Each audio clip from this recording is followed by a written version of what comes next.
519 Firearms.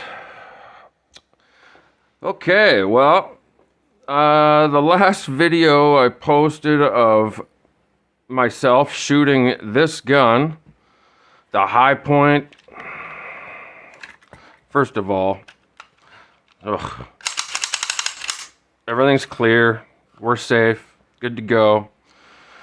The last video of me shooting it, this is the model JHP. This is in 45 ACP. Now, one of the comments on my last video was, looks like I'm scared to shoot this thing. Looks like I'm scared of it, or something like that. And you know, in a way, I am. And let me explain it. Let me go over this. Let me show you some stuff. So this story begins back in the great pistol Oh, there goes my son. This goes back to the great pistol buy-up of 2022, when they decided to ban all pistol sales, but yet still give us warning and let us go out and buy as many pistols as we could, which is sketchy, but how they went about it. But anyway, so they did this.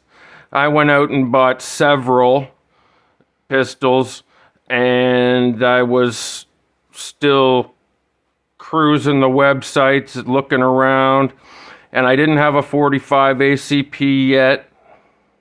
So, and I saw this, and I had heard all the stories about it being garbage or whatever. Maybe some say it's not garbage, some say it is. Whatever. I bought it kind of as an experiment, you know what I mean? It was $300, the cheapest pistol by far.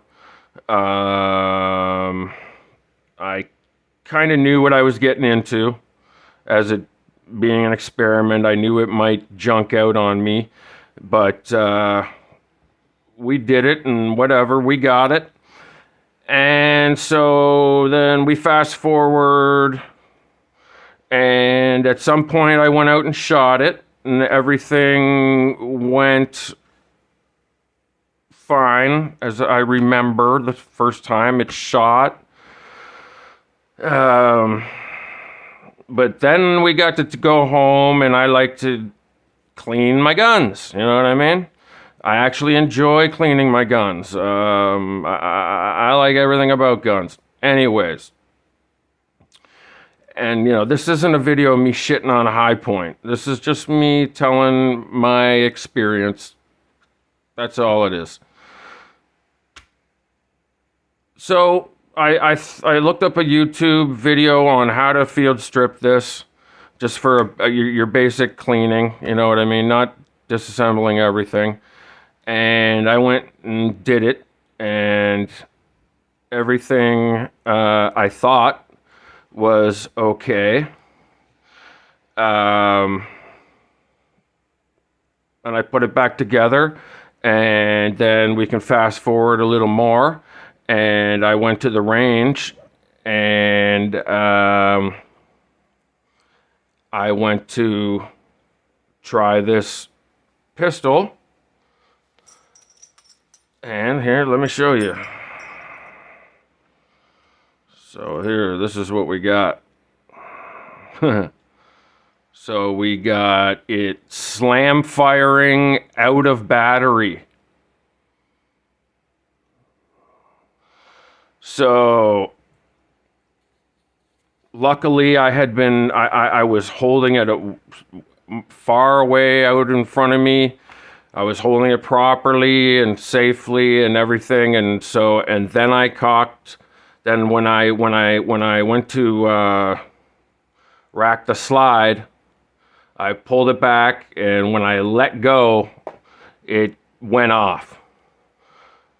And then, of course, just to make sure it wasn't a fluke or something, I had to do it again. Of course, and it did it again. It blew out the side of the case. You can clearly see where it was up to, you know.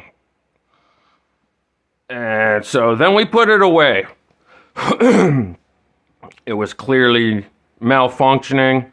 It was not a good idea to use, so I put it away. and brought it home, and looking at it again, let me show you what's going on here. So what you got to do is slide it up there, hold that. There's a little pin here. Take that bad boy out. Let this down softly. Then you pull back a bit and lift up. Whoa, and there goes the spring. That usually happens. I'm gonna have to run over and get it.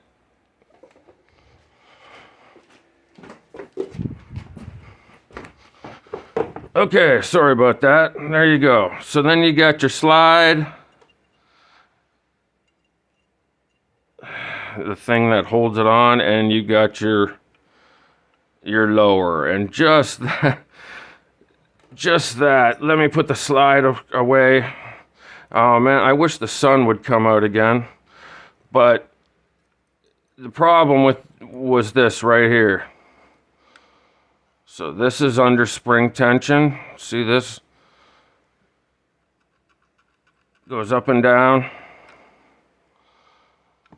And if I hold that, see, watch this, you can see this move. It's, wow. It is, wow, see that? This thing is amazing that this thing even works, to tell you the truth. The tolerances are crazy large. But anyways, if you look at this, yep, there you go, it's already off. See this? See these pins? See this? See how easily that comes off of there? So when I came home the first time after shooting it and didn't know what was in here, look at, uh-oh. Uh-oh.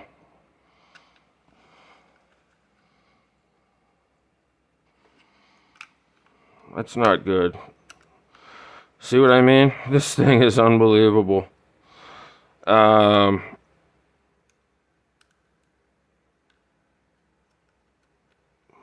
it's back on. Crazy. When I brought it home, what happened was I took the slide off right away, and then I wanted to look at the slide, and what happened? I let it fall like this. And just like that, this is unhooked. As soon as that unhooked, this popped out, and these two, this little tiny spring, and it came out. And before I even knew there was a spring in there. Now, looking back, stupid me, I should have known there was a spring in there, but whatever. All I did was find this piece, put it back, hook it up, and I went back to the range. And that ain't gonna go well, which it didn't. So as you can see, and this attaches to the trigger, and it's all, but see if I pull that goes up and down. So I don't know what happened, if it just stayed down, and so there's nothing to catch there, but and then this is how I received the firearm.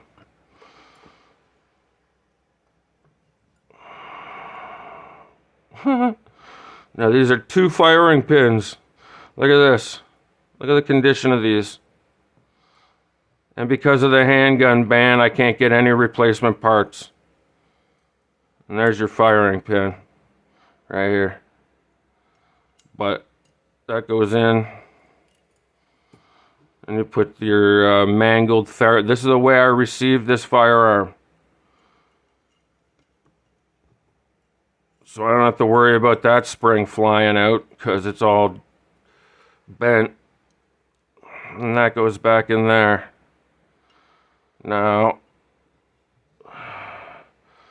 so that's what happened to me. And now that I've figured it out, the original spring in here is gone. And I found one, or a similar spring. This is from an this is from a True North Arms AR-15 spring kit, or one of their AR-15 parts kits, lower parts kit or something. I don't even know what this originally is for, but it fits, and amazingly it works. So I mean, 90% of the time it works. I do have some misfeeds. Could be ammo though. I'm sorry, it goes the other way. There you go. So now we'll put that on. We'll hook that bad boy back on. But that's what you're dealing with here. That's the kind of quality you're dealing with. These are the tolerances. This thing could fall off very easily. Look, it just did again. So there you go. That's that. I'll try to put this back together now. This goes in here. And this is tricky enough without it flying away. Oh. Oh. Oh, look at that. Look at that. Now we get that in to go in there. Ooh, look at that. Now we go like that. Push that up there. Put that in. Booyah. So,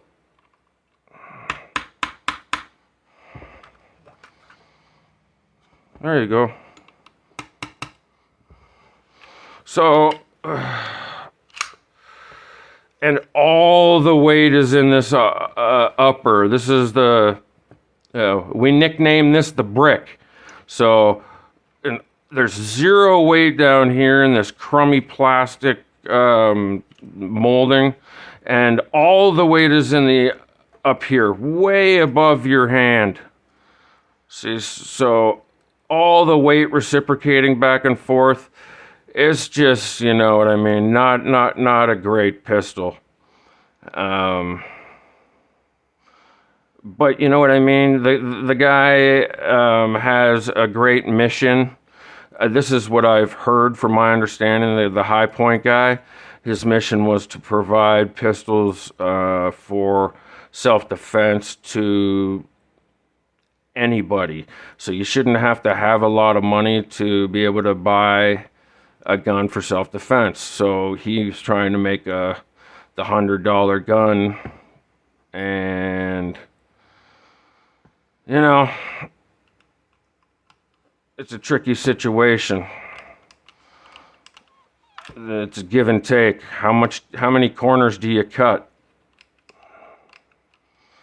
But anyways, and it has a magazine cutoff. So